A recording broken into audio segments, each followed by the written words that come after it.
we're talking about how, when our children come out as transgender, our identity as mothers changes. In the past, we've talked about how, when our children come out, their identity changes. Obviously, they now identify as being transgender or non-binary. They also identify as a different gender than the one they identified at birth, if they are identifying as transgender and they're changing their gender identity. And the configuration of our family has changed, right? So for my family, for instance, we used to have the configuration of father, mother, son, daughter. And then when my son Leo came out, we no longer had a daughter, assuming at the time then that we thought we did. We still didn't understand that we never had one. So we identified as a family of parents and two sons, still not realizing that we had a non-binary child. So now we identify as two parents, a non-binary child, and a son. So our family configuration has changed more than once, but your family configuration, if you are the parent of a transgender or non-binary or gender fluid child, has changed at least once. And something that we don't talk about, or we haven't talked about at least here, is that our identity as mothers has also changed. We are no longer the mother of the children that we thought we had when we gave birth to them. So when I became a mother, I was the mother to first a son and then a daughter. So I thought. And for a long time, that was my identity.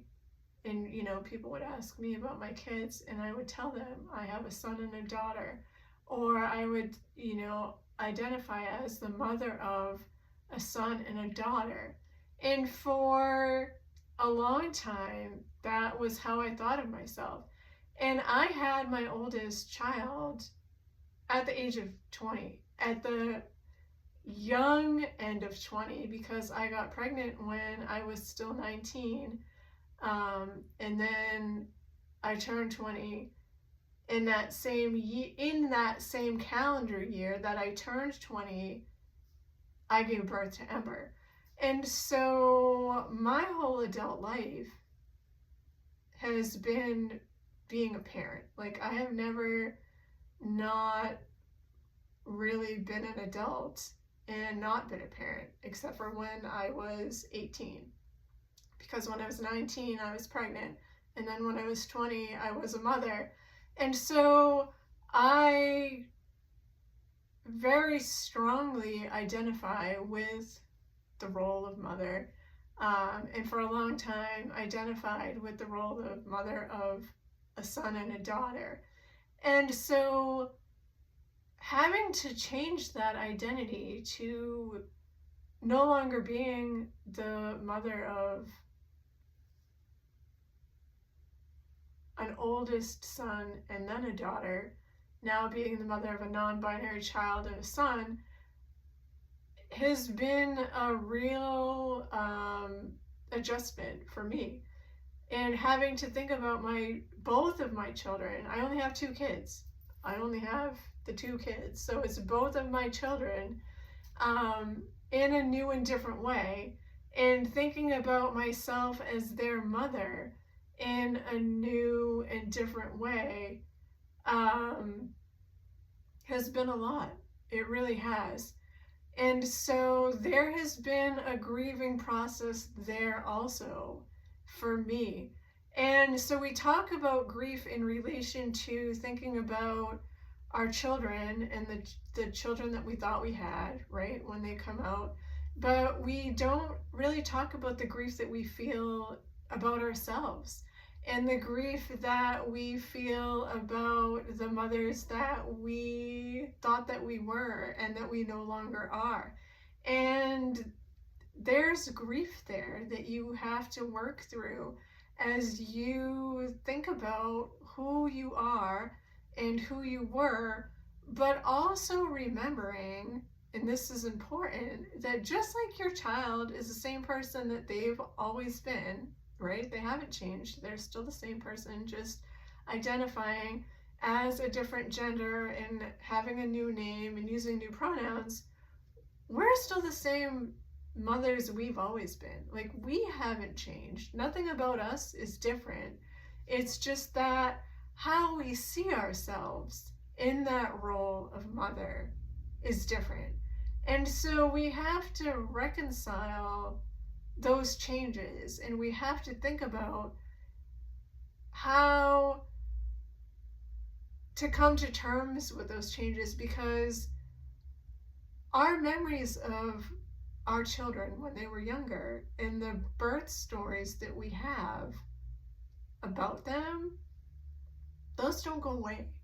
Like, we can't change how we think about that part of our children's lives. Like, our children have changed. How we look at them now and how they are now in the present is different. And so we can change how we think about our children now in their present and then in their going forward in the future. But we can't change how we think about them in the past. And we can't change those stories that we have of them that we carry in our hearts. And the stories related to their births and the stories that we carry about how we became mothers that are tied to them, those don't go away. And those memories don't change just because our children have changed. And so I think that there's a grief around that as parents, especially as mothers of transgender children, that we will carry forever, like a sadness that will stay in our hearts. And I don't think there's anything bad about that. I just want to say that. I hear sometimes people talk about how the grief that parents of transgender children feel is bad because it centers them and it decenters their children. But there's a lived experience of being the parent of a transgender child that it's real and it's there. And there's things that we just have to go through and we have to carry with us that people who have not been where we are can't understand. They can't understand it, and that includes our own children. Like, they can't understand what our lived experience is because they don't know about it.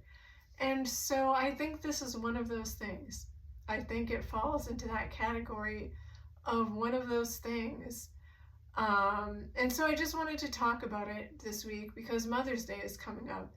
And I think that for mothers of transgender children, there's a sadness that comes in the days leading up to Mother's Day, and you might be feeling that sadness and wondering what it's about and where does it come from, and wondering why you feel this heaviness all of a sudden, especially if it's your first Mother's Day. And so I just wanted to talk about it in case that's you and you're wondering what it is, because it helps to put a name to it so you can be like, oh yeah, that could be it, that might be why. And I'd love to hear your thoughts about it if you are the mother of a transgender child, if this resonates with you, or if you're further along in your journey if this is something that you've experienced too. Or, you know, if you think I'm off the wall, crazy, you can talk about that too. Feel free to drop your thoughts in the comments, and I'll see you back here again next week. Okay, bye.